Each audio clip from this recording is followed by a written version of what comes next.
Here's how to hide your Instagram notes from someone. You don't need to block them. There are two easy ways.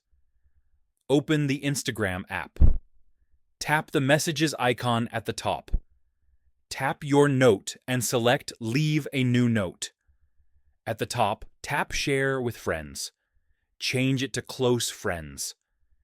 Now choose who you want in your close friends list. Anyone not on that list won't see your note.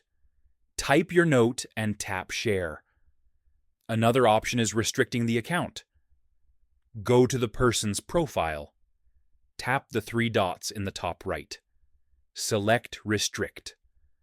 Restricted accounts won't be able to interact with your notes. And that's how you hide Instagram notes from someone. Follow and subscribe for more Instagram tutorials.